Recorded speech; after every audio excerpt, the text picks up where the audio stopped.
Today's guest on Uncontested Investing is Sean Miller from Lessen, and we're going to dive into property management and operations in this episode. We'll start with Sean's view on leadership, as he has risen to the role of a leader in numerous different companies throughout his career. From there, the episode's key topics will be what property management services Lessen can provide investors and how technology is impacting the future of property management operations. Without further ado, let's get this episode underway with Sean Miller.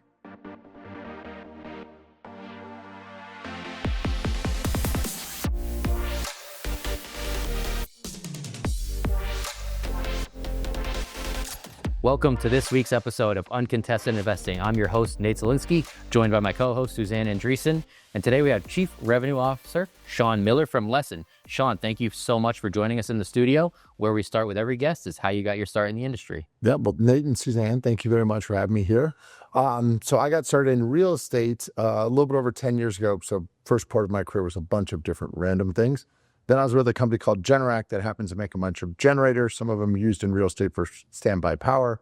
I got to start an internal startup called MobileLink. That was essentially a modem for the generators, help the generators communicate back in real time. And I've always been a geek in my personal life. That was my first time where I got to combine sort of my personal love of tech and my professional life into this. And then from Generac and MobileLink, I got to move forward into companies like I ran Wemo, which was Belkin's IoT division. I ran that worldwide. That started to get into some real estate, like my early days of working with Avalon Bay and some other operators in this owner-operators in the space started then, moved forward to run Alarm.com, had a division called Point Central, which is one of the first IoT systems in the SFR and multifamily world. So I ran that for a while and then been able to continue from there. Very cool. Yeah, fantastic.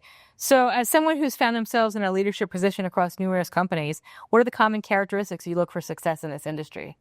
I think there's two themes I've seen consistent, both to help myself and that I admire from other leaders in the space. One is transparency. So that's transparency, to your team. That's transparency to your leaders, your board, your executive. Like, what's real out there? What can we do? What can we not do? Where do we see headwinds? Where do we see tailwinds?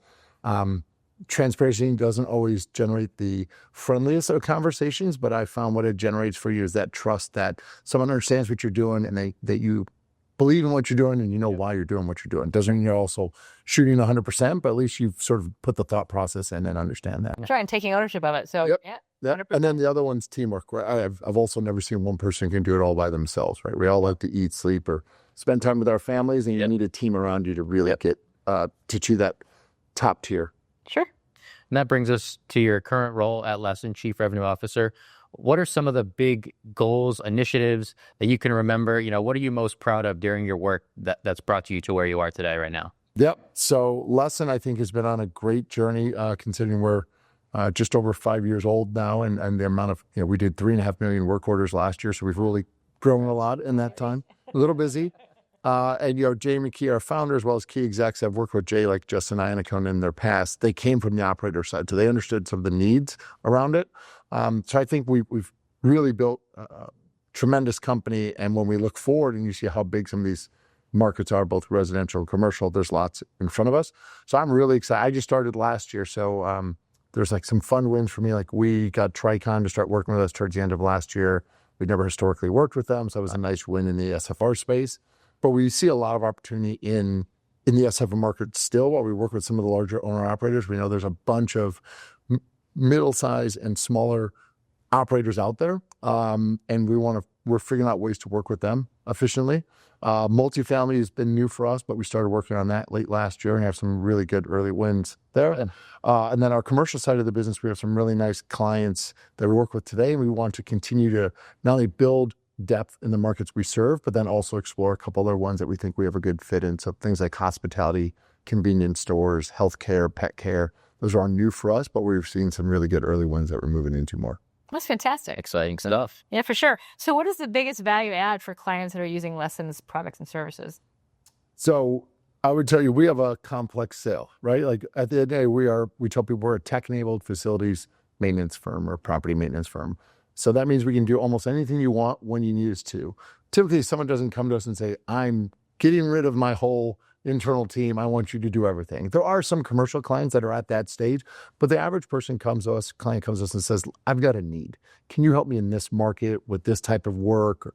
We start with that need, and then we have to make sure we do a really good job sort of filling the need there, and then we can grow. That's where then some of the other value we'll bring from our operations, whether it's our call center or our shared overhead that we can take on some of that overhead work, our technology that helps with the ingestion and analysis of work or how it gets sent out and then reported back. That's where those things can come in, and people then understand the deeper and wider value proposition we bring. But typically we have to start it first with, here's my pain point, it hurts here, help me fix that, and then grow from there. Well, grow the foundation from that, and then add to services. That's fantastic. Cool. So we're off to a great start with Sean Miller. Stay tuned. The rest of the episode, we're going to unpack some property maintenance and operations questions, and Deal Breaker, Deal Maker is up next. See you soon. REI Inc. is the premier monthly publication for real estate investors. Dive into a wealth of expert insight and strategies from industry leaders and gain valuable regional market insights, ensuring you always have the best information at your fingertips. Visit rei-ink.com to elevate your real estate investment game today. We're back on this week's episode of Uncontested Investing. Suzanne and I are joined by Chief Revenue Officer Sean Miller from Lessen. And Sean, it's time to put you on the spot. You ready for Deal Breaker, Deal Maker? I'm ready. All right. So for this question, it's going to be one moment from your career, anything that's a launching pad, a turning point, maybe even a light bulb moment. Where you are today, is there something that you can pinpoint back to and say, this has allowed me to have success?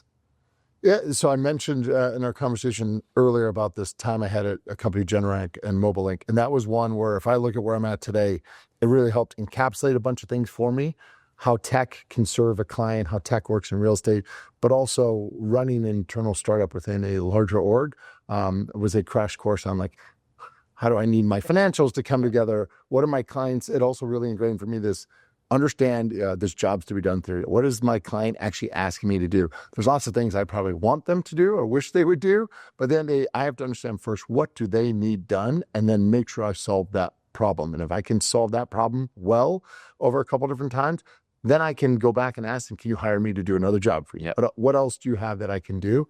And build that relationship. And that has really helped cement for me that understanding of serving the client's needs and really putting that first. I've learned if I do that well, we build the right team around us, we can grow a business and really be successful. But it starts with that. Yeah. Generate that momentum from day one, and the rest kind of takes care of itself. Yeah. Yeah. It builds from there. There's no, unfortunately, not just selling a widget, right? Where there's no instantaneous quick win you can get. You've got to really build that rapport and that track record. Great. So we talked about all different levels of investors, from the natural REITs, and the predominant population in this industry is the mom and pop audience. They're probably less than 500 assets. So at what point should they consider engaging a property management partner? So if you're an owner who's trying to manage one or two homes on your own, you can probably do that. I mean, it's going to tap into your personal time, as you know, but it's doable. I think when someone starts to get above that, a property manager really adds a lot of value. And depending on the market also, like I live out in California, and there's a lot of regulations and constantly evolving regulations on what do you need to document at turn and status of the asset, what did it look like, what maintenance is done. And so I think there's a lot of things that also can encourage someone that even starting from property number one, having someone who actually does this as their job and is professional about it and has all the documentation and processes and is focused on not necessarily having every answer all the time, but learning and evolving with the needs around it can really help save someone a lot of headache and sort of make sure that investment grows the right way versus trying to just save a little bit of money here or there. Well, and you said something that I'm not sure people understand, especially if they're expanding from a particular zip code to another one or another town or even another county. Some of the property management elements are locally driven by the town. Mm-hmm. And those are the things that you can really get pinched on from a local government perspective. So having a partner like yourself who understands the global needs and the global messaging and the pieces that you can protect them from a misstep, I think is a huge piece to making sure they're successful. Definitely. I mean, we look to work with owners. If an owner, say, expanded into a market, we can at least say, hey, we understand your service level you want, how you want things repaired or renovated, we can take care of that. But a property manager who knows what are rents in that market, what are local regulations, oh, this house is in this HOA, here's how they're going to handle things. Right. There's definitely a benefit of having someone who has that local experience and expertise that really can help de-risk it and just save an owner's sanity. Well, I'm making sure when you talk about an HOA that before acquisition, they need to, are they at capacity for rental versus ownership, for occupancy? That's, you don't want to find out after the fact. Yeah. That's a problem. Definitely. And you mentioned earlier in the conversation, you're very tech savvy. So how important is it to integrate technology as these investors are scaling? And can you give some examples about how Lessen and your technology specifically helps them achieve that? Yeah. So I think if you think over the last couple of years, there's been a lot of great technologies introduced, right? Basic PMS functionality, pet screening, self-showings, all these things. And when people started using them, property managers or owner operators started using them at first, you'd bring the first tool on and then maybe you bought the second. But now when you talk to some of these operators, right, they're on their 5th, 8th, 10th different product that they're using, but they're very scattered. And that's duplicate work, that's inefficiencies of transparency, not understand where data is at or what system it lives in. Does it come back? Can I analyze that? Does that help inform them? Fully traceable. Yeah, fully traceable. So I think it's really important to integrate. I do think the industry's heard this, and you look at the large system of record PMS providers like Yardi, right? There's a way to integrate. There's a way to get that data back in there. And so I think that's really important, both for the owner to see the data they want, but for the operator to understand, how is this tech actually helping me be more efficient in my job and do both what the residents ask me to do and what the owners expecting me to do? Okay. So what are the key components every property management system should have, and how does that pertain to a scalable strategy as well? Key things probably basic accounting, bookkeeping, that type of stuff, making sure you understand the expenses of the assets so the owner can understand what's being spent on theirs. There's really important functions at turn of finding that resident, screening for that resident, documenting what you screened and who you selected and what the asset looked like at move-in. And then I'd argue some type of way to do your maintenance in there. You don't want to just do that on a piece of paper or a spreadsheet. You want to make sure there's a system of record of what job got assigned to what person, what was the cost, what was the time, because that's your way to measure whether it's an internal team doing it or an external partner like Lessen. That's a way to measure, are you getting what you should from that? And is that the right use of your resources? Is there a different strategy you should think about employing? Sure. Awesome. So even keeping track of appliances replacement, the things that where are they in the life cycle, and that's, you don't want to find out after the fact that it's July 15th and the air conditioning is really not going to work for the rest of the summer. Yes, if you can avoid those Murphy's Law situations, that's very helpful. But you can also think of, if you understand, if you're an operator who has, say, 100, 200 units in their portfolio, and you start to understand the age of certain things like HVAC, then you can go to your owners in September and say, guess what? Your unit's 8 years old. I've had a useful life of 7 years. We've done this maintenance to it every 18 months. Based on what we see in our system, we should budget to replace this next year. It's at end of life. Yeah, because you don't want the June phone call. It will cost me 30% more if I have to do this in June versus if I can schedule to do this in March. Presuming they have it. Yes, yeah. But hopefully maybe you're giving enough time also to think through, how do I plan this and budget for this? There's also ways, again, who do you work with that you can maybe take advantage of certain opportunities to buy at a better price because you're pre-buying versus impromptu purchasing.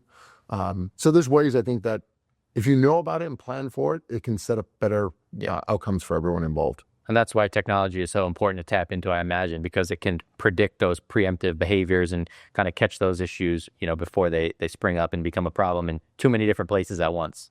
Yeah. So one of the things, actually, I think it's just now starting to, but like in my previous life when we did with IoT products help do things like self-showings. That was great and could help adjust the thermostat to save some money and keep it still convenient. But what I think that really starts to become valuable is when you think of how does that data get analyzed, maybe applied against work with someone like Lessen's done, where we can come back to someone and say, again, I can see this HVAC unit, if it's this life based on printed date, but it's this other life based on usage and repair and the environment it's in, right? Yep. And how do I better inform the asset management needs of key appliances in that home?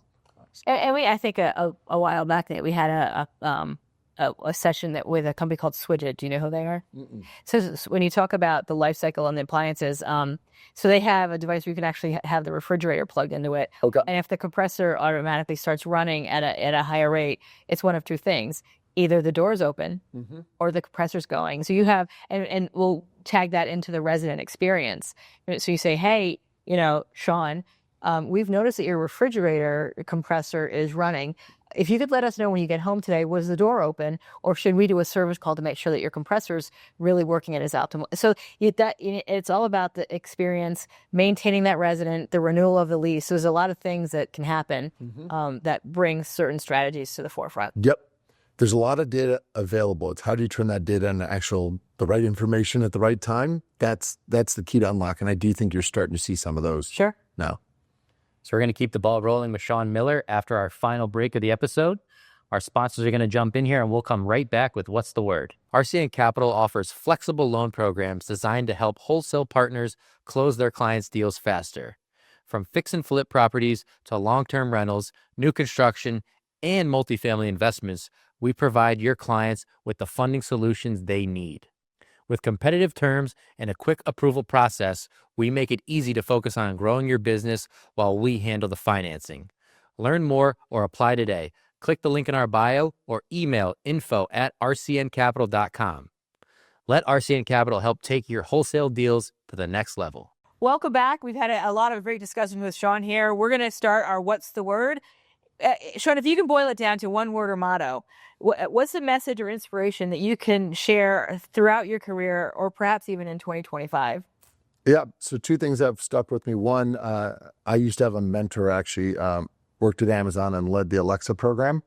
And one of the things he used to share with me was these Amazon principles. And there's one that really stuck out to me was don't be afraid of mistakes. Like the reality is it's not going to kill you, right? Like we're afraid that mistakes are going to kill us, but the reality is even what comes across as really significant typically does not kill you unless you're a very young startup, very small revenue.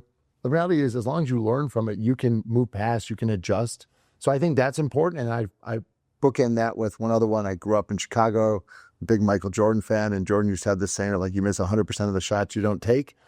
You have to put yourself out there. You have to try new things and then combine that with the first, just make sure you're learning from them, listening and adjusting and moving forward, right? That I think is the two things that have really helped guide me going forward. I like that. You miss 100% of the shots you don't take. I think Michael Scott said that.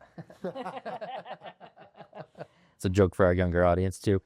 So with the rise of smart home technology, we just discussed that kind of a little bit before the break, but how are property managers adapting to how they're overseeing their properties with the rise of technology and the IoT devices that you mentioned before? Maybe give a little background about what that means in case some of us are uneducated on that. Yeah, so IoT essentially means Internet of Things, right? Think of any widget connected to the internet somehow, whether it's Wi-Fi or cellular or some other network.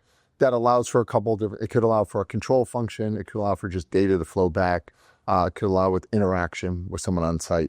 So one of the best use cases over the last 5 years for IoT has been self-showings, right? It started in single-family rentals, and sort of our earlier conversation, it started from a very clear need, right? When the original owner-operators were buying hundreds of homes per month, they didn't have agents that could run to each one. They were scattered around the town. They needed to let people in. Self-showings were born from that need of how do I let people in, and again, help me make it more efficient. That then grew into multifamily. Now there's these whole systems to help guide you through it, and the web experience, the Bluetooth beacons that guide you through the common area. It's become a full offering on its own, but I think it started from this very clear need and pain point of help me let someone in and go from there. But I think again, as more of these get out there, there's the interaction, there's the amenity aspect. But I do think a lot of the key thing about how do I get that data back to help inform work orders to be more proactive and less reactive. And is there anything that Lessen does to help protect that data? Any firewalls or any safety that you want to speak about? Yeah, so Lessen today, we're just now starting to touch some of that IoT data with partners we have with owners and operators saying, what data do you have? If we can compare that to the work orders, we can start to get to some of that intelligence with you. So very early days for us, but yeah, we would take any data privacy and PII information very seriously. So we'd make sure it's not posted anywhere or done anything inappropriately. Yeah. It's overrated. Yeah. So for investors, what are some of the best practices for managing turnover efficiency, and how can you reduce that timeline during that process? How to reduce it can definitely depend on the asset. As you know, each asset sometimes has its own look and feel. I think there's an interesting thing for the owner. Owners sometimes will say, well, Suzanne, you can do a turn for $1,100, and Nate, you can do it for $1,200. I'm going with Suzanne. Ha. Yeah. But what they don't ask, right, is, well, Suzanne's 7 days and Nate's 4, right? Those 3 days more than make up for me on that cost. Yeah. Or there are other things, Nate, have you done these a lot? Do you have a service record that tells me you're going to get the job done not only on time or maybe a little ahead of time, but at a quality where I'm not going back to do more work? No comment. Yeah. But I think there's sort of that question of cost versus value. That is one of the things I think it's important to an owner to ask is if you maximize on cost, sometimes you actually minimize on overall value. Sure. Of a whole lot of things that come in. Sure. And I imagine some of your spare time, you may even, stay tapped into the technology of things and into the industry. Are there any emerging technologies, maybe in the property maintenance side or the industry in general, that you're really excited about that investors should know is coming? So I do think, again, there's this sort of maturation of technology they've seen over the last couple of years that they're becoming more centralized, more integrated, so you can actually get more value from them. Everyone hears the term AI, so I don't want to throw out AI just to throw it out and get a good buzzword. At Lessen, we have invested a lot in AI that we are excited about. Both, we have an AI bot now that on the ingestion side, we can help see requests. We can help segment them. Is this a resident responsibility or an owner responsibility? Is this something we can help the residents self-fulfill themselves right now? Like go shut off this water, flip this breaker, stop damage to the property right now, stop the inconvenience to them, maybe even help them fully solve it. And then by the time we roll something, we've captured in much better contextual data from that helps us roll the right truck at the right time with the right person. So we're very excited about AI's application there, as well as later down the sort of process when you think of QCing work, how that work goes back and how you minimize some of the manual touches, whether it be checking an invoice or just making sure everything sort of moves smoothly. Mm-hmm. We think AI can be a really useful tool for us, again, given that scale of doing 3.5 million work orders ourselves last year. As we want to continue to grow that, using technology to augment what our staff can do really helps us grow efficiently. Gonna need a little help if you want to increase that number. Yes. Understandable. We've had an amazing conversation here this afternoon. So I guess my last question for you would be, what's the next big thing Lessen can offer customers or clients?